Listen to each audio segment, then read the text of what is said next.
Hello, everybody. I am Sue Frederick, and I am so excited about today. We are going to have a mystical conversation, the kind where we lose ourselves in the wonders of divine mysteries, share dreams from the other side, intuitive nudgings, and soul mission yearnings. A mystical conversation is what happens when we lift above the ego mind and the human story, and we review life from that place of divine wisdom. I'm the author of 8 books, including Through a Divine Lens, Bridges to Heaven, and I See Your Dream Job. I'm a lifelong intuitive who spent a lot of time figuring out how to navigate this physical world, just as my guest did. I'm so excited for you to meet her. I'm also a master numerologist, an ordained unity minister, and a soul regression therapist. I love helping people find their way through this very dense realm that we call life. And on that note, let me introduce to you the charismatic, amazing Tina Powers. She is an extraordinary evidential medium, but let me read her bio, because then you'll really see how amazing she is. She has worked in film, theater, and television. She was a news anchor and a broadcast reporter for 15 years, and then her life took a turn. She is now a psychic medium and an author, and she lectures on intuition and holds private sessions with clients at the world-renowned Miraval Resort in Arizona. My gosh, I want to go there. Tina's clientele is a veritable who's who of people from all walks of life, including some real housewives, right, Tina? Oh, yes. New Jersey housewife. Yes. From business leaders to celebrities who span the globe, they have flocked to Tina for guidance and connection. She has assisted in experiments that test mediums with world-renowned scientists such as author Dr. Gary Schwartz, who I'm in awe of. He's a senior professor at the University of Arizona and the director of research at the Lab for Advances in Consciousness and Health. In fact, I happen to know that Tina just came back from one of those experiments, and you got to tell us sometime today what you guys were doing in the lab. I'm so fascinated. But meanwhile, Tina, in your beautiful book called Reporting from the Other Side, you talk so authentically and so beautifully about being this sensitive 11-path soul that you are. My numerology peeps will know that, being an 11-path soul, you pick up everything, you feel everything. Here you are in a broadcast newsroom, like the You top. can't make it up. You can't make it up. Tell us the story. Well, you know what? As I go back, when I was a little kid, I used to feel people, see them in the room at night. For some reason, it was always nighttime, maybe because it was quiet and the veils were thin. And I could, when I heard them, I would get really scared. I had no idea what a medium was, just that there were people around. And so I fast forward to graduating from college and working, getting a degree partially in theater and radio and television. And my father said, why don't you do something safe? Theater isn't so safe. Okay, I didn't know then. So I'm, out at a hostage situation going, I don't think this is really safe. I mean, that's the thing is people know I was a journalist for 20 years, but I specialized in health early on because I just knew I couldn't show up at a crime scene and do anything but cry. Well, you know what? I don't really know how I did it, except for that. What I did like about broadcast journalism is I did realize everybody had a story, and I loved telling people stories. And I also loved when there could be a call to action, when you would put something on television and then people would come together as a community and change something for somebody who is having unfortunate circumstances like homelessness and not being able to bring their dog to the shelter. And so you put that on the news and people's hearts open. Unfortunately, it grew for me more negative and more negative, where, when I talk and do, I don't really like the word lectures, but when I'm asked to do a presentation, Many times I tell people, pay attention if you do watch the news too. The first 4 stories are pretty, they're really bad. Sometimes you take a break, the next few stories are, not as bad as the the 4 before, but then they leave you with like an albino peacock at the end, Right. like 30 seconds. So it's sort of like a game. And I always knew there weren't 9 stories in the world today of horribleness, so I learned a lot from it. I would tell you my very first interview, and it was only because I was the only one in the newsroom sitting there, and they said, "You go." And it was actually Robert Redford. Oh, And wow. he was stumping for Congressman Mo Udall and was green and aware of environment, even when it wasn't cool. And Right. so I really learned from him because he knew I didn't know what I was doing. However, he was a consummate professional and like helped me get my interview, helped me do it. I really learned then that the people who are the best many times at what they do will always help They're somebody the else. And they kindest. They're the always listen. kindest. Mhm. Yes. You know what I love about that story? So many things. But when I was a reporter in the newsroom, that's what I held on to as my way to get through it, was that everybody has a story. And even Mhm. if I go into an interview thinking, oh, the mayor did something wrong, the minute Right. I can get him talking about his story, it's Mhm. soul to soul connection. And isn't it funny, Tina, or fascinating or perfect, that Mhm. this is what we do now for a living? We get to hear everyone's story every day. Right. And I'd much rather report on what they're saying in the other realms than what's happening here on the planet. I mean, we Totally need to know agree. what's going on, but I'm really honored and gratitude that I get to deliver messages from souls that are in other dimensions. You know, one of the things you write about, again, that I relate to so much is, you were growing up as a child so sensitive, and you were Catholic, right? Yep. Yeah, I me too. Convent of Mercy school. I got sent to Catholic school. I think in 8th grade, my mother was a public school teacher. Mhm. So the first part of my education was public, and then the second part was Catholic.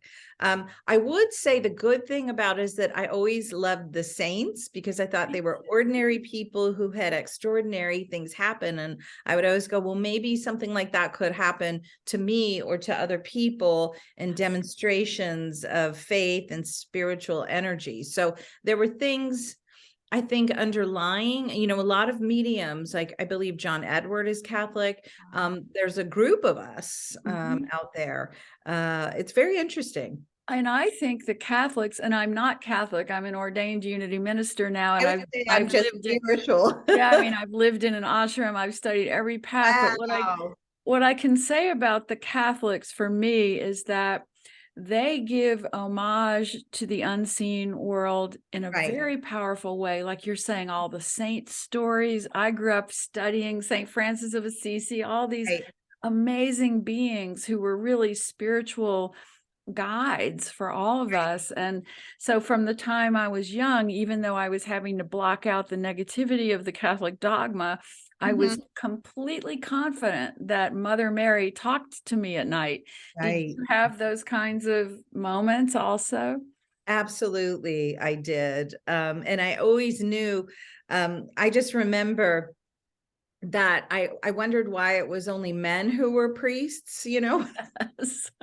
And I was like, and so I questioned from a young age, and I remember saying at confession, why don't they have a line where people can go and say the good things they did so they get reinforcement about that? I know. But I did always feel close and connection, and I was grateful that I learned about prayer Yes, more. me And too. yeah, and you know what happened at South Point here in Tucson? This was years ago. They called and they said, "Hey, we want to do, we're honoring some alumni." And so at the Catholic school, I got an award, and I said, the priest said, "Did you know you were going to get this?" Like, ha ha ha, you're psychic. I said, "Well, I don't get to know everything." And they just said, "You're helping people, so keep doing Oh, it," which I wow. found was pretty amazing. But That I also is knew I could have amazing. I think I told my dad he wouldn't be happy about me relaying this, that I thought you could dial direct. the Thanksgiving table, you know, I was a teenager, but probably. That's so good. So tell us about when here you are in the newsroom, you were covering a murder and a little boy had died, according Oh to this boy. story, Mhm. and you could feel the pain of his father. And was that the turning point where did you put in your notice shortly after that, or I think that tell us they that? put it in for me and I picked up on it. But what happened was it was a drive-by shooting of a little boy on his way home from school, and I believe he was 13. And we were there, the crew was there before his father showed up on the scene. And then when his father showed up, and it was uh unbelievably probably the rawest human emotion that we were all witnessing. And I felt embarrassed for being there. I felt ashamed that that was my job to put that on TV. And most of all, what clicked in for me is that I wasn't having a part of a solution. I wasn't helping. I was just facilitating negative stories and giving gang members, because it was gang related, more attention. So they, you know, I often had this, you know, psychic hit reading that energy going, oh, they're sitting at home watching the news and watching, you know. And so at that moment, I believe I woke up, and I ended up talking to the father. He invited me into his home, but he said, please don't follow me around. I'm happy to have you here. And I think that's where maybe I really made the crossover to counseling and grief, you know, therapy in a way. And I sat with him all night, came back, you know, and we had an exclusive, which that's the thing, you know, news just used to be something new that you didn't know. And now it's these horrific things happening all over the planet, scaring people. So when I went back, the producer said, hey, we're sending you back out. And I said, you know, I gave my word to this man who's in the unbelievably horrific pain that I wouldn't show up again. And so I can't. Right. And of course, they looked at me like I grew 3 heads. Yeah, you had broken the newsroom rule that competition is everything. Right. And so I said, you have to send somebody else. I gave my word. And at that point for me, you know, it's about integrity. My word is more important than a job, than doing the wrong thing or going against what I said I would do. And then how long after that happened did you then hang your shingle as a medium? It was, I would say it was a couple months. I started calling. I had some good friends in radio, and I thought I need to get out of here. This is done, or it's going to be done for me. So I always like to take action if I can. And not just the universal kick out. Although sometimes we needed to change, I understand that. So I got a job as a DJ, a morning show DJ with this, it was called Royce and Tina in the Morning. It was on a 70s show and 70s music. And I got a job there right away. I would say it was a couple months. Wow. So how did you take training, or was it already coming to you naturally, or how did that process unfold? About mediumship. Yeah. And yeah, well, you know, I would get off at 10 in the morning because I was there so early. I mean, he would be like, oh my gosh, you look like, you know, a roadie from Leonard Skinner. Because at that time, there wasn't, you know, the streaming and what we have now, you know, with the podcasting. I had to go to the station, right? So he's like, uh-oh, because but I would get off at 10 in the morning, and that's when, you know, there were more freestanding bookstores. So Barnes and Noble was around, you know, not far away. I wore a path through, I think, the near death, the, you know, astrology. I tried to read everything I could. And in fact, my co-host would be like, what do your, you know, spirit guides say to everybody this morning? You know, he had fun with it, but and I've also learned, you know, that there's the word fun and funeral, right? So that the higher vibrations are joy and love. Yes, we're human and we feel the other ones, but the important is to come back up to the octave. So as I started like with quantum physics, focusing on mystical, right, and not having the news and the, you know, all the atrocities in my head nightly, I started to go back to when I was young again. And I remember is it Picasso, and even Jesus says, about being young. And Mhm. Picasso said, I think it takes a long time to grow young again. Yes, yes, that's Yes. right. So from there, it started to open again. Mm. So you tell a story about a Ouija board that I could so relate to. My girlfriends were all into that Oh, too, and it terrified everybody me. gets into it, Oh right? my gosh, because I could Crazy. feel the spirits and you could Mhm. too.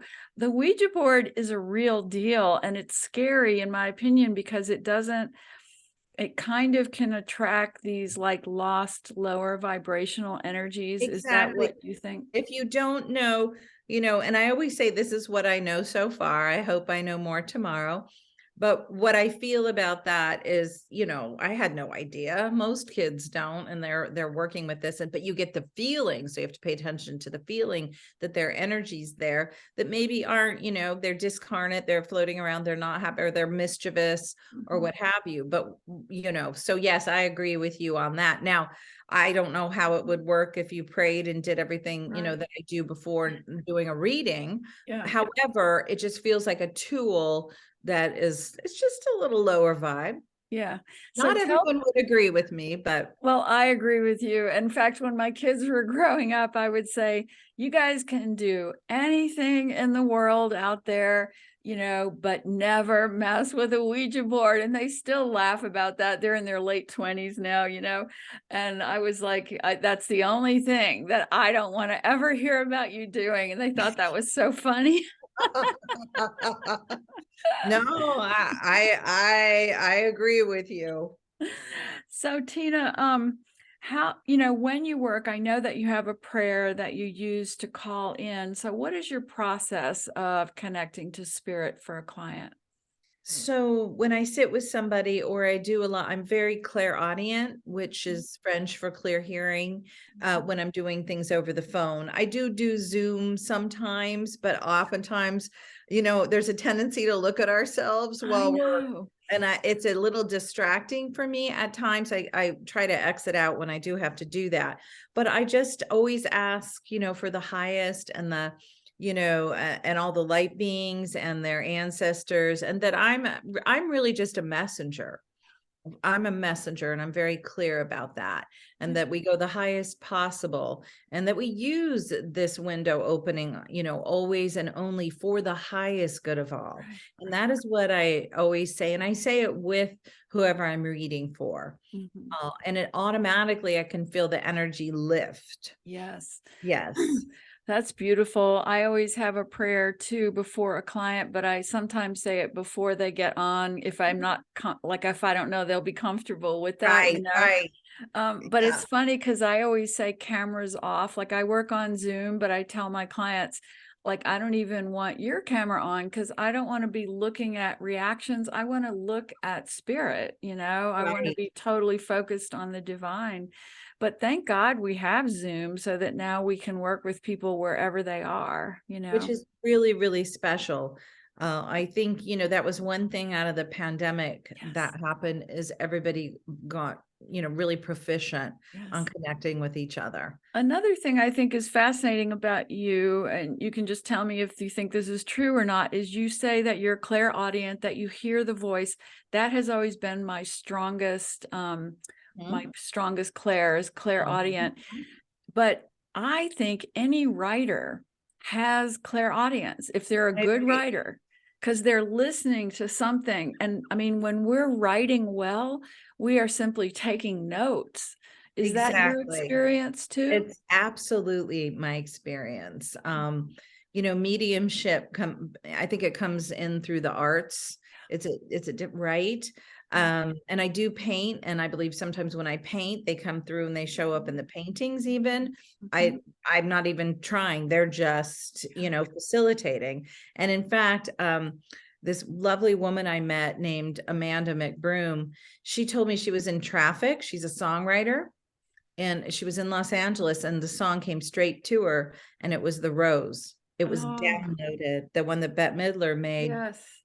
Very, very famous. So yes, she heard it. She said it came in as a paragraph and she just took it down and it was in traffic. Yeah. And we all know that Paul McCartney says that, I think it was the song Yesterday, that he woke up in the middle of the night with the song fully written coming through to him, and he had to sit at the piano to get it. You know, when we're tuned in, Right. everybody here can hear and feel these voices, and we have to just trust and let them download and not fight with it or argue with it or Right. criticize Or, it. yeah, or we ask our, angels and our guides to help us open on a gradient so that we're not so afraid of it, and they used to appear in my room, apparitions, and that can throw you sometimes. God, I know. I mean, I do have it happen, but more often than not, I'm a mental medium also, which means that they send the picture of how they look to me. Sometimes inside my mind, sometimes outside in this other dimension. But it is quite fascinating. You know, that when I was younger, like I would say until about 5 years ago, spirit woke me up every night, and a spirit standing next to the bed to tell me something, usually about a client the next day. It got to be where I couldn't sleep. I would wake up terrified. And finally I started to learn, no, we can tell spirit, I'm too old to wake up in the middle of the night like this. Like, you have to come through audio when I'm awake and I can take notes about it, Right, because they don't need to sleep. And that was happening to me. I'll never forget. I did some study at a place called Kemp Chesterfield. I don't know if you've heard of it.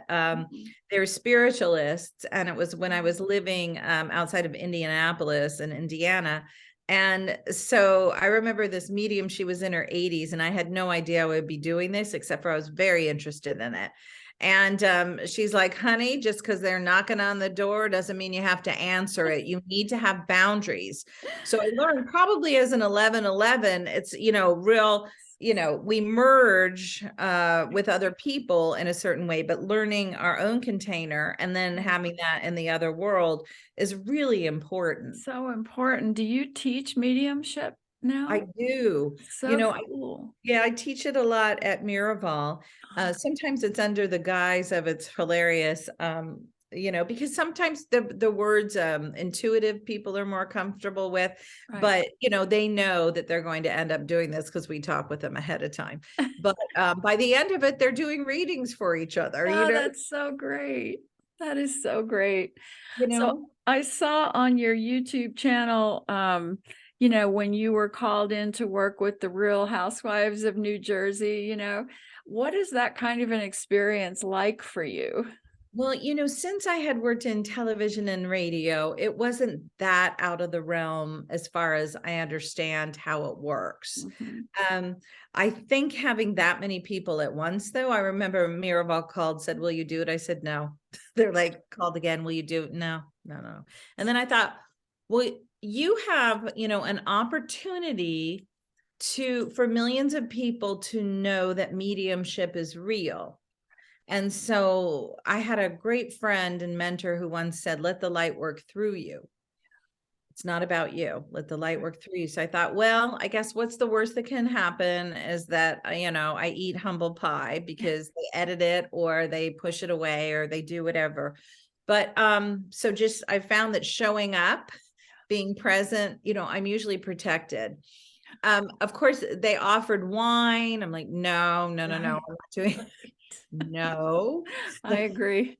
And that there were two in a group like that really opened and received the messages. And then Kathy is her name, and her husband, and she wrote about it later. Yeah. It profoundly affected her because I saw what she wrote and all the healing that came from your mediumship work with her. So well, I'll tell you though, they always have to build an arc in television sometimes. So they were misediting. And that's the thing about when it's out of your control and it's out in a public way, people edit it the way they want. It wasn't necessarily the way it happened at the beginning, but they built it. And I'm watching, my friends in New York are watching. They're like, oh no. We're like, oh, all my work. Oh no. And then all of a sudden it hit it and then it went. But I was, That's the thing. I've watched, you probably watched the Alison Dubois with the Real Housewives of Beverly Hills years I ago. can't even watch it. I've never watched it. I heard about it and I had great I felt so sorry for her because I I have felt, great I don't even think I can watch it that yeah, because I don't think it would be good for me. And I also understand, people can back you in a corner. And right. if she was drinking, I don't know because I haven't seen it. Yeah. Well, Um, one thing I'll say that I think you and I know, because we grew up really sensitive, I had to figure out like way back in I guess it was right after my husband died. I was in my early 30s. I had to figure out that alcohol did not serve me. And it was, yes.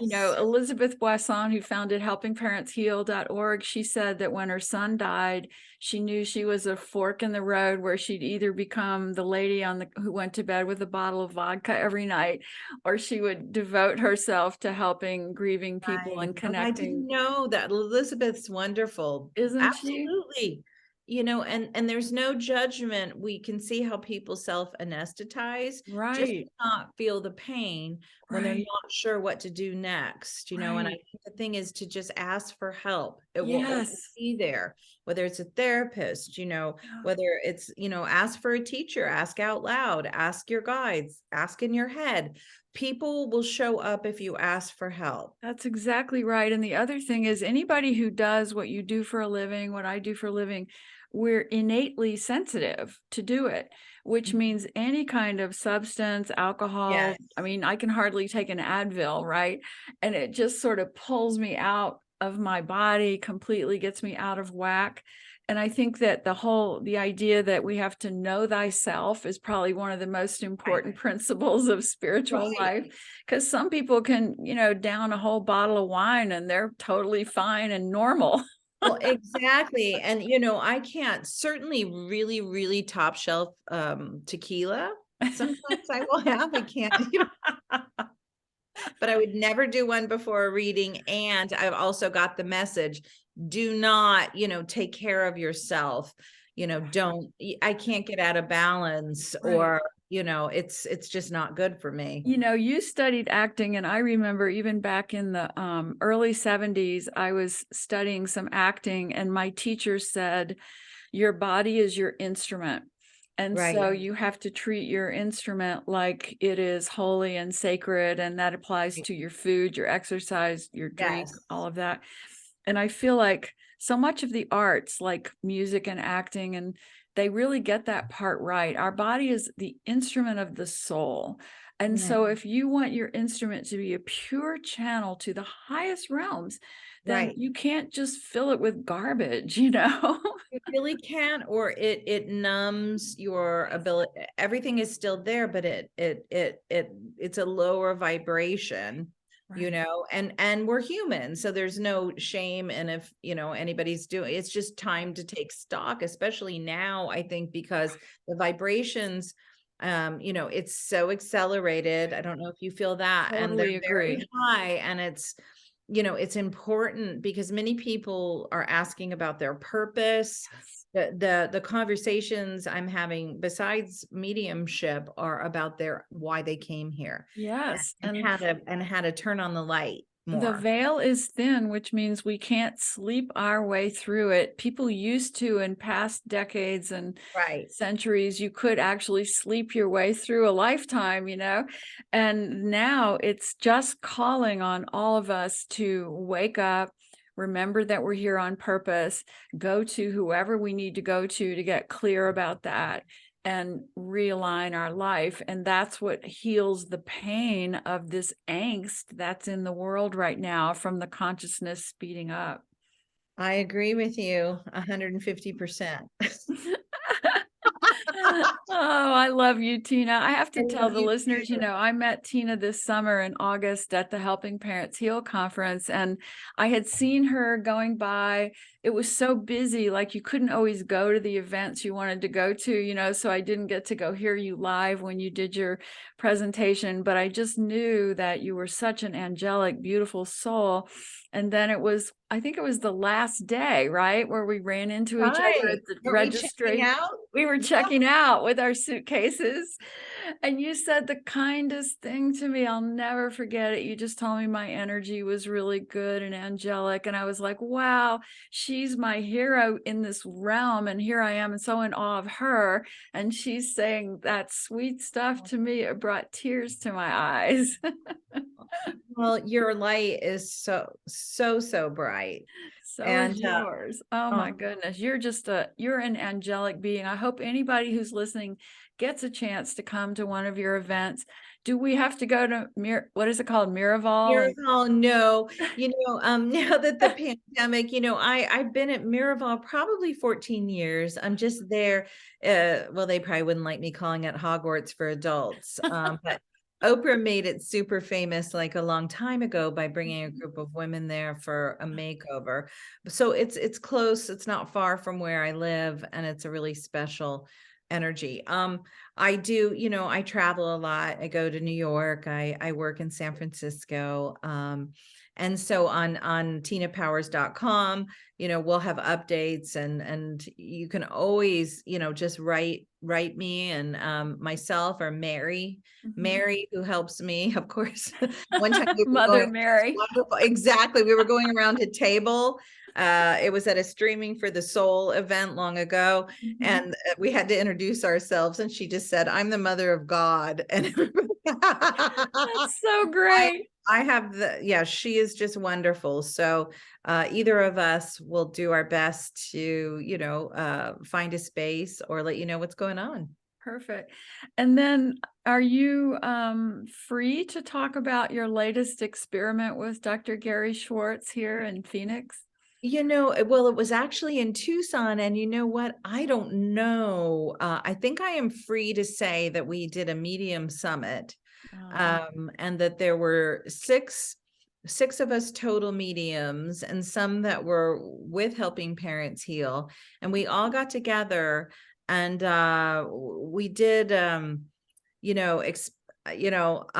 very careful only because I don't even know all of it. We're kept blind a lot, which means that so Dr. Schwartz, Gary can check on what he's doing with the mediums. We don't get all the information either, but as I think a lot of people know, he's been working on this soul phone, Right. To connect even in a different way, Right. with the other world. So that was involved, and Wow. greater reality living, and it was really an opportunity where the energy, it was a great way to start off the year, and I was very honored to participate.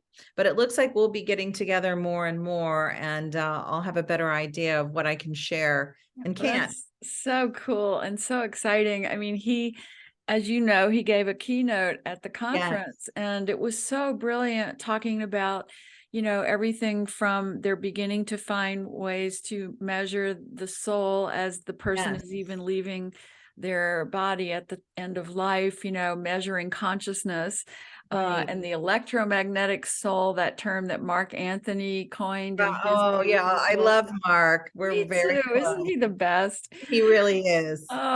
So I just feel so blessed to even know you and Mark and Helping Parents Heal just a tiny little bit. You guys are the highest vibrational people I've ever had anything to do with, and I'm so honored to be a part of it.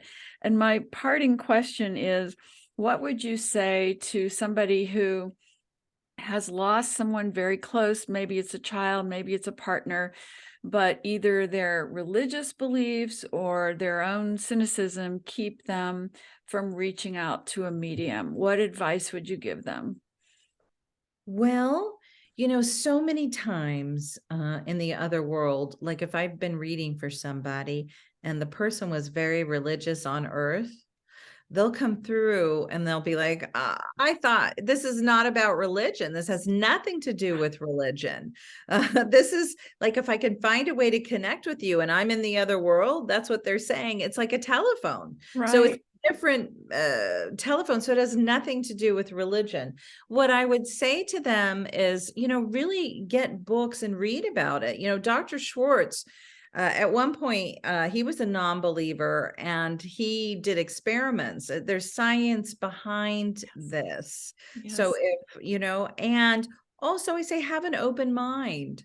Have an open mind, and make sure you go by word of mouth sometimes Yeah. about finding a medium, you know, trust, what you feel Right. more. And when we're in grief, it's really difficult because there's a lot of static in our own. I know for me, and I'm a medium, they're like, well, don't you do? And I'm like, no, I'm very sensitive. And although I'm grateful this lifetime, I have tools to know that there's so much more. Still, we miss our people. Of course. I mean, we walk in the physical and the divine, and I'll grieve my departeds Mhm. forever, but I'll also know that they're communicating with me every day, helping me, lifting me up.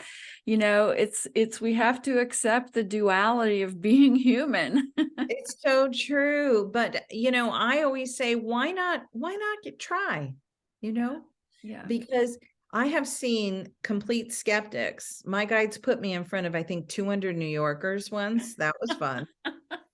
Just kidding. I have family in New York and I do love New York. However, they're the greatest audience because they're also, if once they're behind you and if they Yeah. believe, there's not a greater, Right. there's just this love that comes from the audience, but there's healthy skepticism for Yeah. sure. And Yeah. and that's important as well, Yeah. to trust how you feel. But I remember being in front of them and going, what I said, oh my gosh, the Lander flat people are here. And they laughed. I said, I don't have all the answers, but I'm pretty sure, although there's a movement now about that it's not when they go up and Right. so Right. anyways, I think just being authentic, check things out. And some of the heaviest and hardest skeptics I've ever read for, when there is a breakthrough, it's one of the most beautiful things I've seen. I agree 100%. It's interesting about religion and dogma and beliefs also, because you and I grew up Catholic, and the Catholics most of the time to this day, although they're a little mixed according to who you talk to, they will say it's the work of the devil to connect to your departed. Isn't that the craziest Well, thing? you know what I always say? I go, didn't Jesus appear to everybody after he left? I So know. the fact that I can see somebody or I that I can hear them in right. another realm, Jesus said, you can do this and more. Yes, I It totally wasn't, agree. it was about being the light of the world Yes. and in the teaching, so that we all have gifts. We Yeah. all have talents. Yeah. There aren't just some special people and not special people. Everyone Right.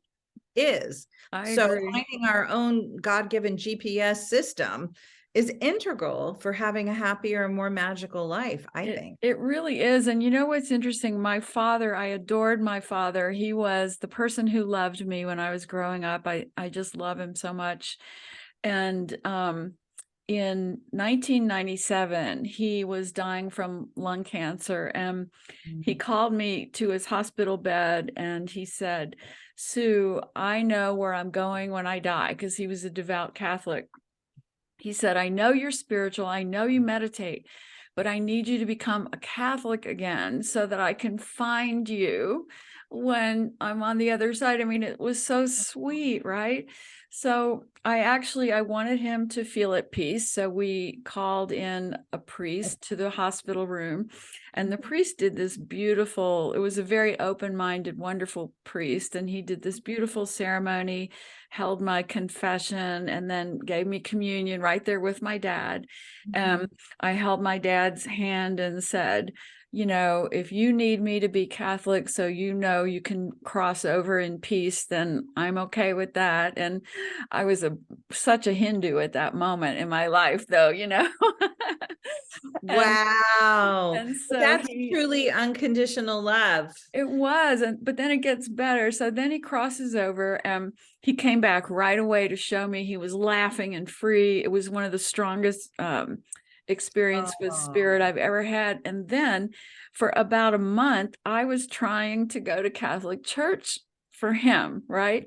So I would every Sunday drag myself to Catholic church thinking, I don't want to not have told my father the truth. And plus I was grieving for dad, so I was kind of not clear, as I usually am. And so he came to me, my dad came to me in a dream vision about a month after he crossed, and he just said, Oh, Sue, it's not like I thought. You can meditate. You can Yes, do yes, whatever you want. yes. He got it. He yes, that I think that we try on many different things in this lifetime, and Yeah. that's yep. I love that. Yeah. It's So wonderful. just saying to the listeners, it doesn't matter what your religion is, what you believe your spiritual path is, just trust that it's really all love. It's unconditional love is the force of this universe. And when you tap into working with someone like Tina, you're going to feel that higher vibration love pouring through her from spirit to you to help you heal. And there is nothing to be afraid of or cynical about in that. And so it is. Is there anything else you want to add, Tina? I'm just so grateful that you invited me for this conversation. And I think the world of you. And so I really appreciate what you do in the world. Oh, love you, sweetie. Get to see you again soon, I hope, because we I both live hope, in right? Arizona. Yay. Yay. All right. Okay. Goodbye till we meet Bye. again.